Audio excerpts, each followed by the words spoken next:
Bonjour, je suis Karine Villemain, guérisseur émotionnel, et voici mon index ABC.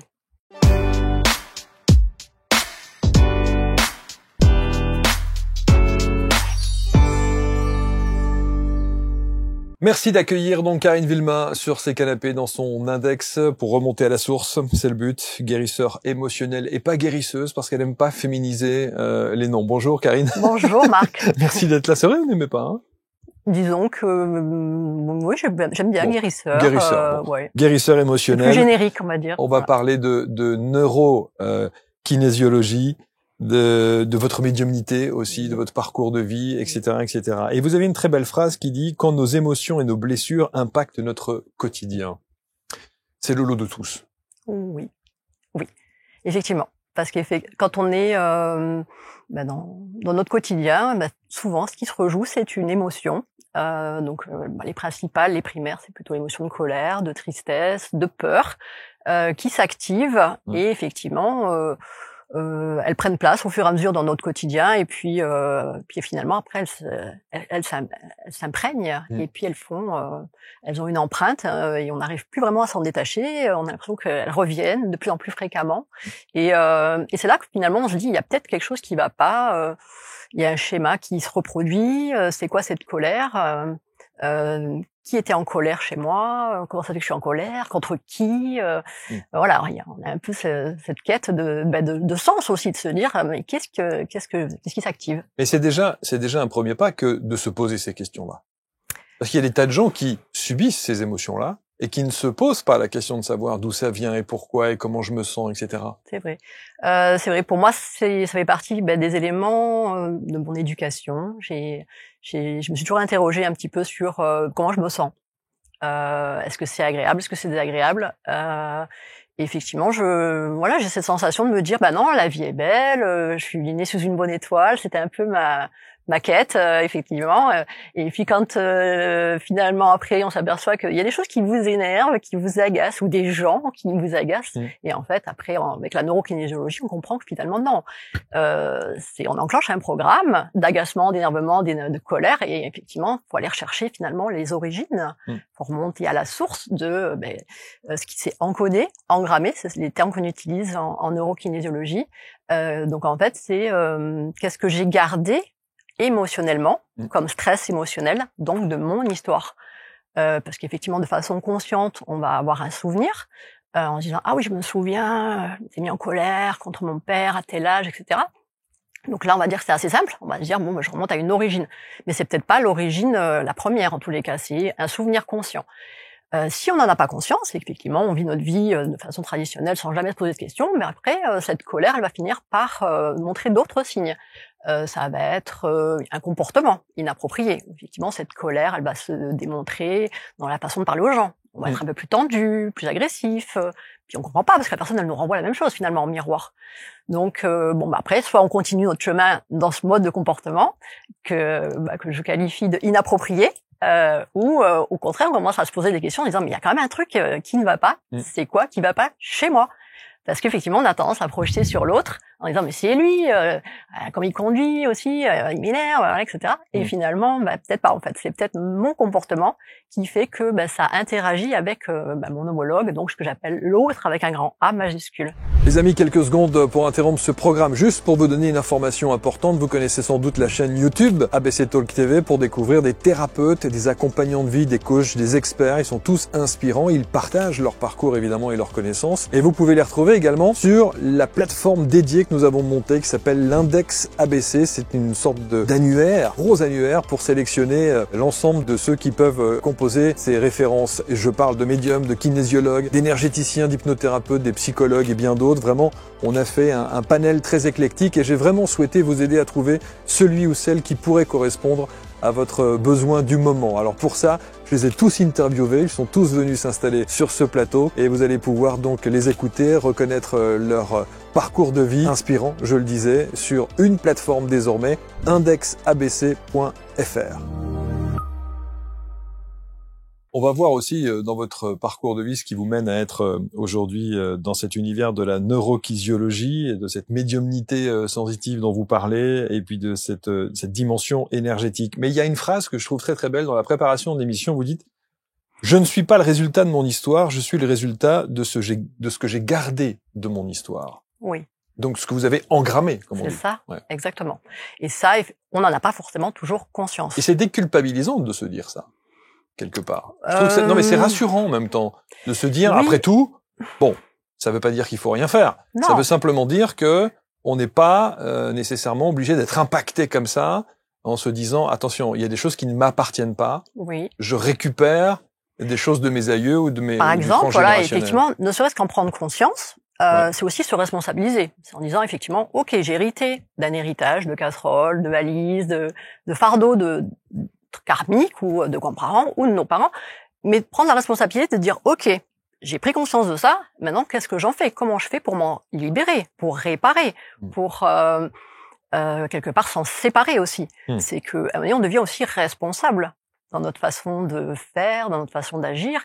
Et pour moi, effectivement, c'est essentiel d'avoir ces prises de conscience. Donc, effectivement, c'est aussi le rôle des neurokinésiologues, entre autres, d'amener la personne à ces prises de conscience. Donc, c'est pour ça que par rapport à mon activité, le test musculaire qu'on réalise en présentiel, voilà. En fait, moi, j'ai la capacité de le réaliser à distance. Et donc, ça me permet, effectivement, d'aller me connecter aux émotions encodées, engrammées d'une personne, de lui dire à quel âge elle a encodé cette émotion-là, de lui demander qu'est-ce qu'elle veut dire pour toi, cette émotion, parce que c'est ça, la clé. C'est quelque part, c'est aller dans votre base de données à vous, dans votre cadre de référence, dans ce qui vous a construit. Parce qu'en fait, quelque part, depuis notre enfance, même in utero, on a ressenti les émotions de la maman, on les a gardées.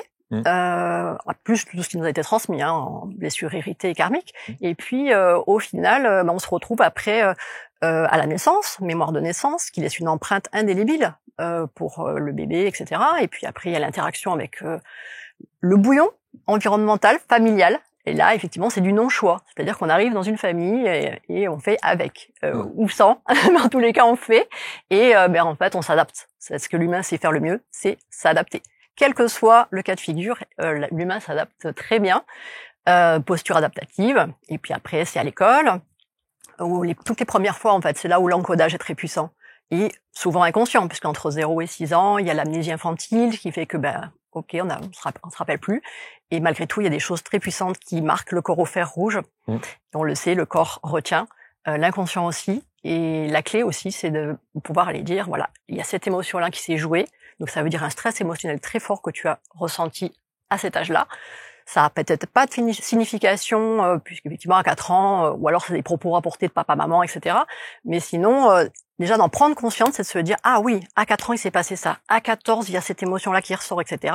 Mais déjà rien que la prise de conscience permet à la lecture de se dire, ok, donc ça c'est ok pour moi de comprendre que mon comportement aujourd'hui, il est en lien avec mon histoire, de ce que j'ai gardé de mon histoire, des émotions fortes, vécues ou ressenties comme telles. C'est-à-dire que, on a activé ces 5 sens quand on est dans un souvenir, quand on est un peu marqué, on active ces 5 sens et effectivement, c'est ces 5 sens-là qui font que le souvenir, il est à l'intérieur de nous. Et que à l'intérieur de nous. Si bien que même quand on est dans une fratrie, les frères et sœurs n'ont pas forcément le même encodage, puisqu'ils n'ont pas vécu la même chose, la même émotion, le même ressenti, etc. Ce qui est assez incroyable, alors on a déjà fait des émissions, notamment sur la kinésiologie, et le fameux test musculaire qui en découle, et évidemment, 9 kinésiologues sur 10 vous disent, si on n'est pas en présentiel, le test musculaire, ça va être compliqué. Vous avez cette spécificité qui fait que vous pouvez le faire à distance. C'est ça. Et ça, c'est assez oui, alors en fait, c'est venu petit à petit, en fait. Au départ, j'ai fait en présentiel.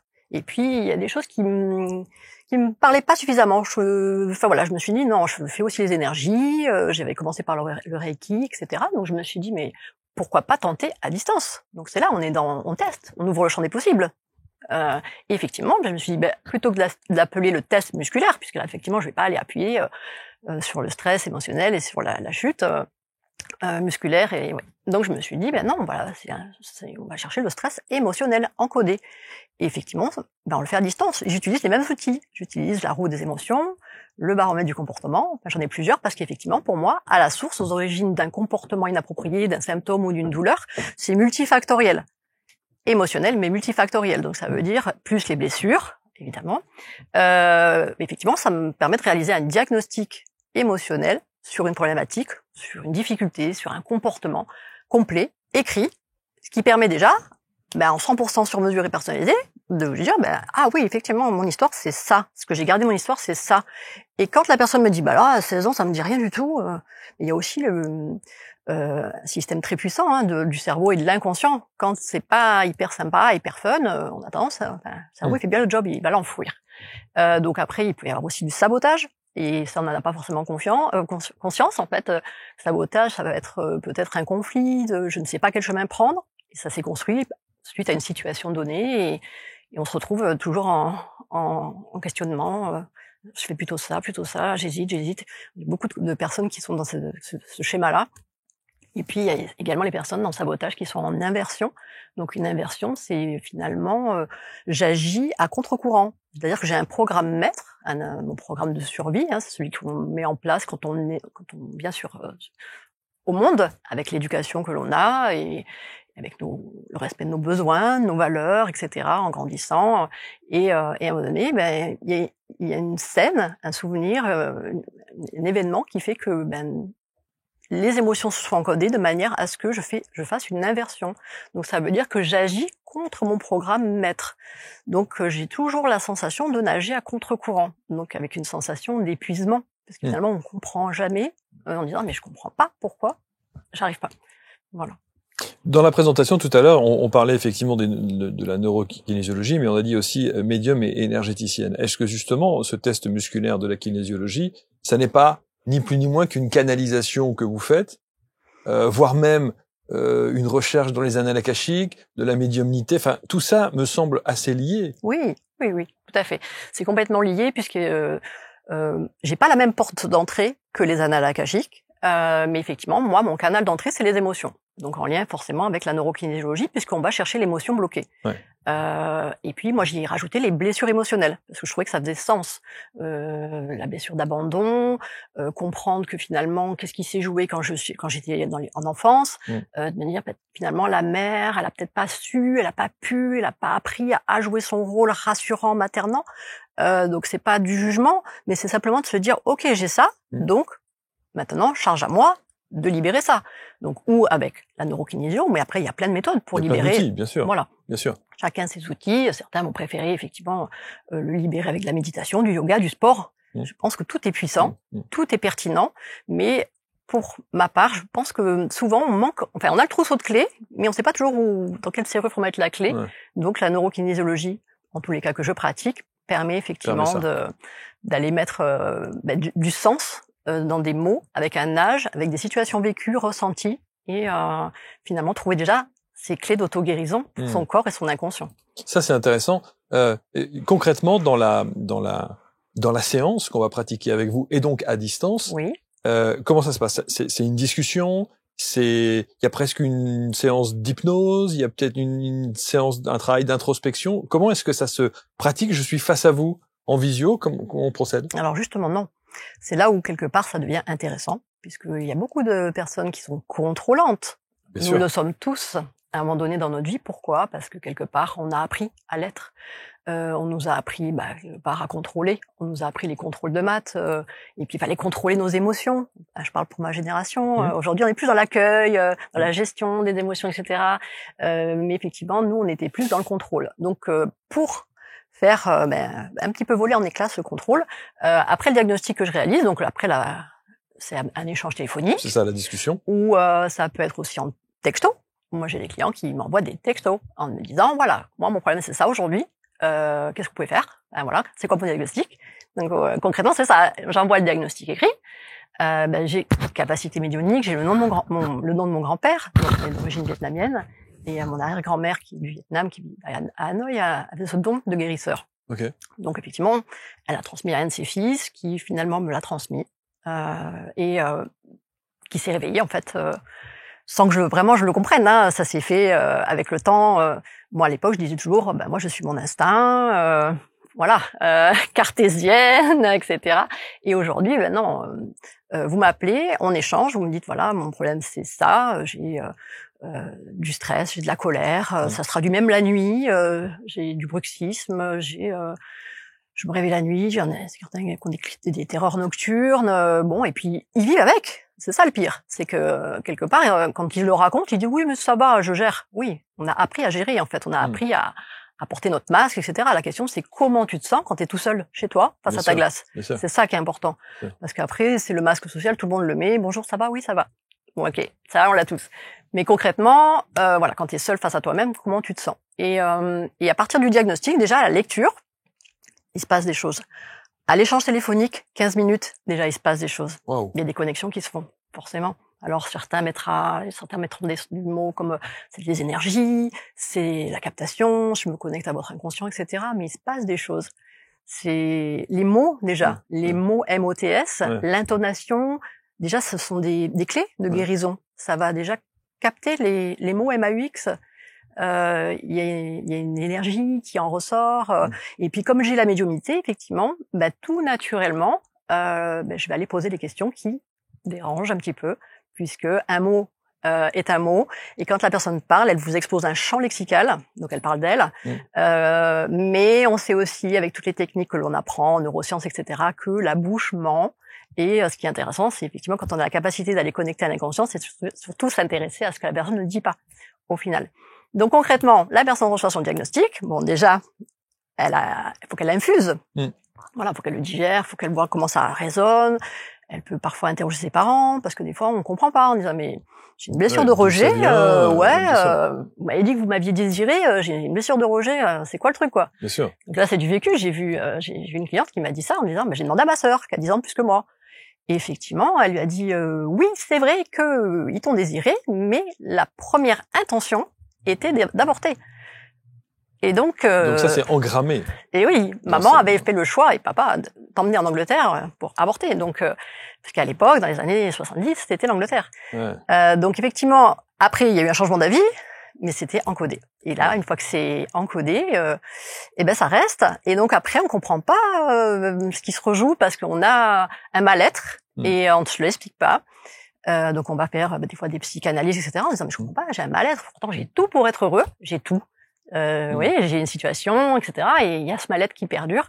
Et c'est souvent, par expérience maintenant, des avortements qui ont été des secrets de famille souvent. Donc finalement, on les connaît pas, on les ressent pas, on sent juste qu'on n'est pas forcément très bien. Et quand la vérité ressort, parce que des fois les langues se délient, etc. Et ça permet effectivement de faire des libérations très profondes. Et si on n'a pas effectivement la parole des parents concernés qui restent dans leur quelque part leur je dirais leur mensonge, mais c'est eux aussi l'ont enfoui finalement dans leur vie. Mais par contre c'est resté encodé, ça fait partie de notre ADN, ça fait partie de nous. Donc soit on apprend à vivre avec, mais quand ça devient trop dysfonctionnel, c'est ça le truc, c'est qu'à un moment donné on se sent mal et qu'on a essayé plusieurs façon de s'en libérer, mais je pense qu'effectivement le diagnostic émotionnel est une vraie clé de. Donc vous parlez du diagnostic. Oui. Comment on solutionne? Alors après, quand on a le diagnostic, effectivement la personne soit elle a déjà fait un chemin et le diagnostic va lui suffire en disant non mais moi je sais faire. Moi, j'ai beaucoup de thérapeutes en fait qui me sollicitent pour aussi avoir leur propre diagnostic parce que des fois elles savent pas les mettre l'âge auquel elles ont ce truc-là. Et après elles savent faire. Elles sont hypnothérapeutes, elles font les énergies, etc. Et la personne entre guillemets qui sait pas faire, mais la séance en elle-même, c'est donc une séance à distance. Donc ça veut dire que dans le diagnostic que je réalise, j'indique, je fais une préconisation de séance. Certaines personnes qui sont très connectées, en 2-3 séances, ça va être complètement réglé. Alors comment se passe la séance? C'est quoi la séance? Pour vous, ça veut dire vous prenez rendez-vous en disant voilà, moi c'est ok. Je vous dis ce sera dans 10 jours, tel jour, terminé. Entre guillemets, vous n'avez pas l'heure. Ah oui, je donne pas l'horaire. Et je suis même pas présent. Même pas présent. Ça veut dire qu'en fait, là, on est dans un vrai lâcher-prise. C'est là où la démarche, elle est intéressante quelque part. C'est pour ça qu'il faut effectivement qu'il y ait une relation de confiance, faut que tout passe, etc. Mais le lâcher-prise, il est là, en fait. C'est aussi une des clés, c'est parce que, en présentiel, bien sûr qu'on peut avoir le lâcher-prise. On a les outils pour aller chercher dans l'inconscient pendant qu'on occupe éventuellement le conscient avec plein de techniques et une boîte à outils très large. L'avantage aussi, en étant à distance, c'est quelque part, ok, je sais qu'aujourd'hui j'ai une séance, mais je sais pas quand. Donc c'est un petit peu le côté waouh, le petit côté magique. Et qu'est-ce que je dois faire pendant ce temps-là? Rien. Rien. Je peux travailler, je peux Tout. continuer à... Oui, bien sûr. En fait, la captation des énergies et du nettoyage et des libérations, elle se fait quand c'est le moment pour vous. Il y a une partie un petit peu... c'est des énergies, nous sommes énergie, hein, en fait. Quelque part, dans notre corps, c'est prouvé quand même scientifiquement que nos molécules, il y a quand même il y a de la matière, ouais. mais c'est pas l'essentiel. Dans nos molécules, il y a... alors je dis molécules, mais nos atomes, etc. Il y a beaucoup de vide. Et ce vide-là, en fait, ce sont des énergies et c'est de l'intention aussi. Et donc, c'est ce flux qui passe et qui nettoie. Grosso modo aussi, c'est aussi après, avec le compte-rendu de séance que j'envoie le 4e jour, compte-rendu écrit, ça permet aussi de conscientiser en disant, tiens, il marque ça, il s'est passé ça. Effectivement, les synapses comprennent aussi. C'est quelque part ce qu'on fait en séance, on le fait en distanciel. C'est la même chose, c'est aussi puissant, l'intention est aussi puissante si ce n'est plus, puisque du coup il y a plus le mental qui vient faire un peu obstruction. Et c'est là aussi un peu le côté un petit peu magique aussi, c'est de mettre des mots à la lecture du compte rendu, de se dire mais c'est vrai que je ressens ça. Et les effets se perdurent sur 21 jours, parce qu'en fait les synapses font le job, hein, quelque part le nettoyage est fait, ça fait de la place, donc la nature a horreur du vide, donc quelque part de nouvelles connexions neurales se forment avec des programmes en moins, c'est-à-dire qu'en fait je désactive l'état émotionnel impliqué dans le souvenir, selon le diagnostic. Et c'est ça la clé, c'est quelque part se dire à un moment donné je me réapproprie ma vie, je redeviens le conducteur de mon corps, donc de ma voiture. Sinon, on est copilote, quoi. On est à côté et puis on subit, on est malmené et puis on se dit bon, à un moment donné, quand c'est que ça s'arrête, quoi. Alors, quand vous parlez de votre activité d'énergéticienne, de médium, évidemment, est-ce qu'on peut pratiquer la neurokinésiologie sans avoir cette dimension médiumnique et cette dimension énergétique? Oui. En présentiel. En présentiel, pour le coup. Avec des outils, typiquement, issus des neurosciences. D'accord. Donc là, on est sur la mapnèse, le questionnement. On est après, éventuellement, on s'allonge sur la table. Ouais, on fait de la PNL. On fait un peu de transe. On appelle ça plutôt la transe, nous, plutôt que l'hypnose, parce que voilà, mais un peu de FT, etc. Donc on a toute la boîte à outils qui fait que, hop, on va lâcher, laisser partir, quoi. Voilà. Oui. Donc effectivement, vous c'est une spécificité, hein, c'est vraiment une singularité qui est assez étonnante. Évidemment, vous devez avoir des histoires incroyables. D'abord parce que on va chercher quand même, il faut être conscient qu'on va faire remonter certaines choses pour le coup, voire même faire remonter des secrets de famille qui ne sont pas nécessairement dits par définition, puisque ce sont des secrets. Oui. Ils ne sont pas révélés, donc il faut assumer ça. Oui. C'est vrai. Après, l'avantage aussi, c'est que les personnes qui font cette démarche, elles ont cette quête de sens. Donc, elles sont prêtes aussi à entendre certaines choses. Les années passant, certaines personnes, les parents, sont prêts aussi à libérer certaines choses. Bon, c'est pas toujours le cas. Non, c'est sûr. Voilà, je vais parler de mon exemple, pour le coup, puisque effectivement, moi, j'ai eu un mal-être depuis toute jeune, mais avec une vie plutôt cool. Hein. J'étais fille unique. Plutôt voilà dans le sport avec des parents bienveillants etc. Et puis quand même à l'être où je me suis dit mais qu'est-ce que c'est ce truc avec une sensation de me dire mais il manque quelque chose quoi. Alors ok j'avais manqué de communication avec mes parents.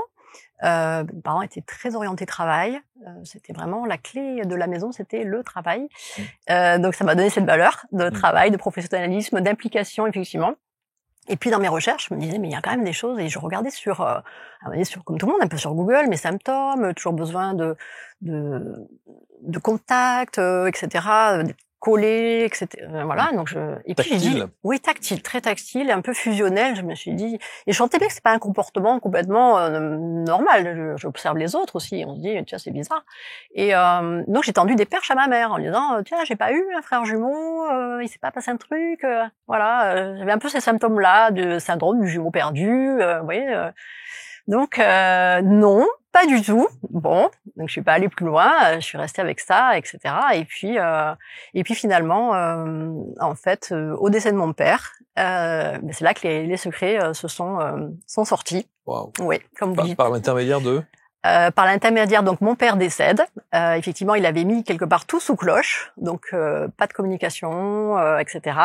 Et puis finalement, ma mère me dit oui, ton mal-être peut-être. Enfin, en tout cas, je te le dis, ça va peut-être t'aider aussi dans ton cheminement. Ouais. Tu es venu seul toi, mais par contre, effectivement, j'ai fait 3 avortements, 1 avant toi et 2 après. Donc sur le coup, je me suis dit donc c'est ça la clé, parce que j'avais eu quelques pistes quand même, en allant par exemple Wamam, la fille qui était très connectée, très médium, elle m'a dit il y a une âme dans le hammam, c'est ton frère. Oula, non merci, j'étais pas prête. C'était il y a 10 ans, j'étais pas du tout là-dedans. J'ai dit qu'est-ce qu'elle me dit? Et puis quand même il y a une part de moi qui a senti qu'il y avait quelque chose. Il y avait quelque chose. Ouais, complètement. Ouais. Et puis il y a les chansons. Moi j'étais très chanson. Il y a beaucoup de chansons qui m'ont émue, et donc notamment les 10 commandements, mon frère. Ouais. Je me suis dit il y a quand même des choses qui font sens, vraiment, qui sont puissantes. Les chansons sont vraiment pour moi, étaient vraiment des opportunités de compréhension de mon monde. Et donc, Mais c'est incroyable. Alors évidemment, il s'agit pas d'entrer dans votre vie privée, mais c'est quand même incroyable. Ça veut dire que vous devriez avoir des grands frères et des petits frères. Ouais, c'est ça, un grand frère et 2 derrière, donc une famille de 4. Ouais. Et donc. Et on pourrait se poser la question pourquoi vous on oui, vous garde et pourquoi et alors que les autres on les garde pas. Oui, c'est ça. Il y a eu ça, et donc après, quand je fais une blessure d'injustice, j'ai pas compris. D'injustice par rapport à qui? J'étais fait unique. Bien sûr. Voilà, donc il y a ça qui sort. Et puis pourquoi moi? Et effectivement, cette phrase est sortie. Mais toi, on t'a gardé. Et mais quand on me l'a dit, j'avais 20 ans. Ma mère me dit ça, j'ai pas compris. J'ai dit ok, toi on t'a gardé, super. Et vous avez compris aujourd'hui pourquoi? Bien sûr. Là, j'ai compris qu'après, effectivement, le premier, ils étaient pas prêts, c'était vraiment trop jeune. Et puis ma mère m'a eu à l'âge de 20 ans, malgré tout. Et puis, ils ont fait le choix, quand même, à l'époque, dans les années 70, de me garder. Et c'était un vrai choix, une vraie volonté. Une vraie intention d'éduquer, d'élever un enfant, ouais. Avec quand même un père qui était directeur d'un centre éducatif et social, et une mère enseignante. Donc dévouée aux enfants des autres, et qui finalement ont fait une enfant unique. Et l'histoire va un peu plus loin, puisque effectivement moi, dans ma vie d'enfant, je m'étais dit ah non, faire un enfant unique, c'est moche, j'en ferai pas. Et finalement ma vie m'a conduit à en faire 4. Et comme par hasard, c'est le nombre que effectivement j'aurais dû avoir. Que vous auriez dû être dans la fratrie. C'est ça. Et vous avez compris aussi pourquoi est-ce qu'ils n'ont pas voulu ceux après? Non. On n'est pas. En fait, j'ai pas cherché à approfondir en fait. Okay. Juste la clé finalement d'auto-guérison pour moi était suffisante. C'était de me dire, tu vois, je pouvais pas parler avant ton père quelque part, était pas ok pour le faire. Okay. C'était un peu le secret, etc. Et le jour où il part, elle révèle la vérité. Oui. Et donc vous sentez à ce moment-là une libération. Oui. Ouais. Et en plus, ça va au-delà de ça, c'est qu'en fait, à travers un schéma finalement construit, secret de famille enfoui, etc. Eh bien, en fait, ma mère était quelque part dans l'ombre. C'était le père, le patriarche, qui prenait vraiment le lead dans la famille, etc. Et avec son départ, en fait, ma mère s'est révélée, elle est sortie et de l'ombre, et ça m'a permis effectivement de comprendre que il se passait aussi des choses pour moi, aller travailler en lien avec le rejet, plein de choses in utero, engrammer, et que j'ai pu effectivement nettoyer en ayant la chance d'être neurokinésio, médium, et de faire moi-même mes propres diagnostics pour libérer, réparer et puis apaiser finalement. Ça veut dire qu'aujourd'hui vous êtes en paix avec complètement avec cette histoire? Complètement, oui, complètement. Ça fait des années que j'étais déjà en paix. Là, c'était vraiment la finalité de me dire tiens, tu mets des mots sur ce que finalement t'ont ressenti pendant des années. En paix, oui, et puis sereine, vraiment cette sérénité où quelque part en ayant fait des séances de neurokinésio, en étant connectée, en étant dans les énergies, je fais vraiment ça tous les matins. Ça fait partie aussi de ma façon d'être, je vis comme ça. Les origines vietnamiennes, c'est prévenir plutôt que guérir. Ouais. Donc toute ma vie, j'ai été plutôt dans le bien manger. Voilà, on prend soin de soi, on prend soin de son corps, on fait du sport, on boit beaucoup d'eau. Voilà, ça fait partie de mon quotidien. Donc effectivement, aujourd'hui, oui, je me sens vraiment en paix et surtout du coup en capacité d'aider l'autre, vraiment de façon neutre. Puisqu'effectivement, comme on dit en neurokinésiologie, je n'ai pas de programme qui s'enclenche, quels que soient les mots que l'on me dit, quelles que soient les histoires que l'on a gardées. Et c'est ça aussi qui fait la force des séances, c'est que je suis vraiment neutre. Donc, c'est important aussi. Vous avez parlé tout à l'heure des différentes émotions qui vous ont traversé tout au long de votre vie et ces émotions que vous ne compreniez pas jusqu'à la révélation de ce secret. Quelle était l'émotion dominante qui a été la colère, la colère pour vous? Oui, ça m'a animée. Parce que déjà j'étais en colère contre mon père puisque j'étais fille unique, avec un regard très bienveillant des parents, mais trop bienveillant, donc avec beaucoup d'interdictions de sortir, etc. Donc quand on est une jeune fille, voilà, ça a été un peu compliqué ça. Et effectivement, j'ai gardé beaucoup de colère pendant plusieurs années, mais finalement, en fait, j'en ai tiré des bénéfices puisque quelque part j'avais pris le tempérament de la femme un petit peu. Avec le charisme de mon père, le tempérament du père. Alors on me disait souvent, oh, toi ton caractère, etc. Mais finalement, j'en ai tiré, des bénéfices parce que cette colère, elle m'a au départ nourrie en disant ça, je ne supporte pas. Ça, c'est non. Vous voyez, ça m'a permis aussi de faire des changements dans ma vie dès que ça ne me correspondait pas. Mon père avait tellement dit non. Que moi j'ai pas eu à apprendre à dire non, hein. Non, je le tenais bien. Ouais, c'est ça. Donc quand on me disait un truc qui était pas cool, je disais non merci. Voilà. Et j'avais pas besoin de me justifier, vous voyez, c'était naturel. Donc ce qui m'a permis effectivement de toujours faire les choix, guidés par mon instinct. Vraiment, j'ai jamais vraiment écouté les conseils. Voilà, j'ai fait des choix. Plus dans votre intuition, plus comme on dit. Ouais. À la recherche de cette intuition-là. Ouais, disons que oui. J'aurais dit ça à l'époque cartésienne que j'étais. Je disais vraiment mon instinct. Je suis mon instinct. Mon instinct, je m'écoute quoi en fait. Je fais ce que je ressens. Je sens si c'est ok, si c'est positif. Et le jugement de l'autre, m'indiffère un petit peu, même beaucoup. Pour terminer l'émission, il y a quand même quelque chose moi qui je pose toujours la question à ceux qui viennent présenter leur index et leur expertise ici. Est-ce que vous avez en mémoire une histoire qui vous a profondément marqué de quelqu'un que vous avez accompagné et ce fameux avant-après, c'est-à-dire qu'il arrive avec une problématique, un ressenti, une émotion qui l'envahit régulièrement et puis à force de faire ce travail avec vous, cet accompagnement, ça a considérablement changé sa vie. Est-ce que vous avez une histoire? Alors juste une petite rectification, quand vous dites à force de travailler avec nous, avec moi, l'accompagnement il peut être très rapide. Oui c'est ça, oui. Alors, franchement en neurokinésio l'avantage c'est qu'on a des résultats au bout d'une séance, plusieurs, mais oui, et le but c'est évidemment de ne pas être dépendant de son thérapeute ou de son accompagnant, on est bien d'accord. Et c'est de pouvoir gérer soi-même. En fait voilà, moi c'est vraiment ma raison d'être et c'est d'accompagner le temps nécessaire ou pas en fait, hein. Peut-être des fois le diagnostic suffit, mais surtout d'apprendre à la personne à être autonome. Juste en lisant le diagnostic, on peut régler une émotion, enfin régler quelque chose. Une problématique, bien sûr. Une problématique. Oui. Ah oui, absolument. C'est les prises de conscience, les clés d'auto-guérison. Des fois, on cherche toute sa vie ce qui se trame, et en fait, finalement, une fois qu'on se dit mais il y a ça, et qu'on a du coup la solution sous les yeux. Après, il faut la faire voyager dans sa tête, dans son inconscient, dans son corps, aller chercher peut-être d'autres informations. Mais c'est des clés de libération, ça. C'est puissant.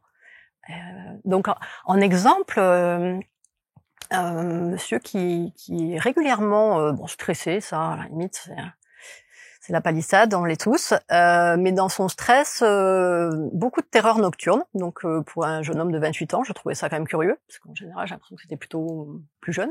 Et en fait, il s'était acclimaté à ça. C'était, normal, ok. Donc des cauchemars, quoi. Ouais, c'est ça, des cauchemars où il se réveillait en sueur, etc. Mais c'était pas la raison de sa venue, de son appel, puisque il vivait avec. Donc, on s'habitue. C'est ça le truc, c'est qu'on s'habitue. Même quand c'est pas cool, finalement, on fait avec. Et en fait, non, il commençait à avoir un symptôme de tristesse. Et il m'a dit, mais ça me dérange. Parce que je sois stressé, que je sois anxieux, ok. Mais là, je suis triste. Ok. Donc, effectivement, diagnostic. 4 séances plus tard, il dort comme un bébé. Puis les tendinites à répétition aussi. Et plus de tendinite, et puis cet apaisement, cette espèce de sérénité naturelle, parce qu'en fait c'est ça qui a un côté magique, ça se fait de manière complètement inconsciente et naturelle. Donc c'est pour ça que c'est sympa d'avoir le compte rendu écrit, ça permet de mettre des mots sur un ressenti, en se disant mais donc j'ai pas rêvé, il y a bien eu un avant et un après, parce que comme ça se fait tout seul et ça se fait naturellement, on se dit pas j'ai mis ça en place, il y a pas de. Et c'était quoi son problème? Du coup, l'insomnie, difficulté dans le sport de se blesser souvent, Voilà. Et l'éditeur en nocturne, il a raison? On sait pas pourquoi? Si, ben oui, parce que quand on remonte dans le diagnostic, il s'avère que j'ai plus les âges en tête, mais effectivement, il a vécu dans un bateau, il y a eu une tempête, il y a des choses un peu pas sympas, des odeurs, plein de choses qui vont activer tout son backlog, mais pour lesquelles, comme maman avait dit non, rassure-toi, tout va bien, etc. Bon, ben c'était entre guillemets rassuré, mais les émotions, elles ont été encodées, là, bien sûr. Et la terreur était là. Et elle était, on le sait, dans l'inconscient, le passé, présent, futur, c'est là. Il n'y a pas de notion, c'est atemporel. Donc finalement, le programme il s'active comme si c'était ici et maintenant. Ici et maintenant, c'est peut-être le moment justement de prendre contact avec Karine, parce qu'il y a des prises de conscience parfois à avoir dans sa vie, et le fait de faire ne serait-ce qu'une première approche comme ça avec vous, sans peut-être même aller plus loin, mais lire un diagnostic et se rendre compte que ce diagnostic par écrit et la puissance des mots permet peut-être de solutionner des choses. Absolument, c'est ça. Et après, effectivement, dans le diagnostic, l'échange, si la personne veut ou pas, pour aller un petit peu plus loin et plus rapidement. Et ensuite la séance. Et éventuellement la séance, exactement. Éventuellement la séance. Séance à distance, sans qu'on s'en rende compte. Oui. Waouh. C'est ça. C'est un peu l'effet waouh aussi. Ouais, c'est sûr. Mais après voilà, si ça vous rassure et pour vous faire plaisir, je peux vous dire l'heure de la séance. Oui, c'est ça. Et puis on voit si effectivement à l'instant T vous ressentez quelque chose. On ressent quelque chose. Et les gens vous demandent ça? Dites-moi quand est-ce que vous allez opérer, si je puis dire. Non, ils vous disent pas? Non, parce qu'en fait, je pense que ça vibre comme ça. Donc en fait, ceux qui se sentent appelés, ils y vont parce qu'en fait, ils ont envie de changer quelque chose dans leur vie. Donc quand on veut changer, on fait quelque chose de différent. Sinon, on reste dans ses habitudes. La neurokinésiologie, kinésiologie. Neurokinésiologie, évidemment. L'art de déprogrammer. L'art de déprogrammer, bien sûr. Et quand nos émotions et nos blessures impactent notre quotidien, d'abord, il est peut-être temps de réagir, de se poser les bonnes questions, et puis de tester, d'essayer en tout cas.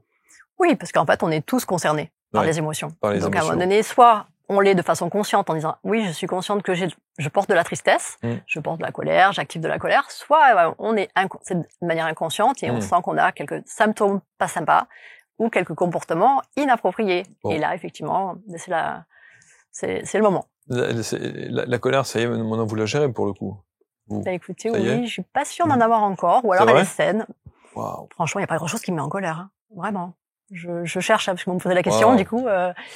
Vous êtes en paix avec vous-même. Moi, je suis hyper sereine. J'ai la chance d'avoir tout, finalement. Des enfants, en bonne santé, un mari. La vie est belle, quoi. C'est le leitmotiv que je préfère. La vie est belle. La vie est belle. Guérisseur émotionnel, Karine Villemain. Merci beaucoup, Karine. Merci beaucoup, Marc. Merci. En visio. Et autour de cette vidéo, on vous met évidemment tous les liens, site internet, réseau, etc., pour que vous puissiez entrer en contact avec Karine et peut-être débloquer certaines situations. Avec plaisir. Merci infiniment. Merci. On se retrouve très vite pour un prochain Portrait Index. Salut.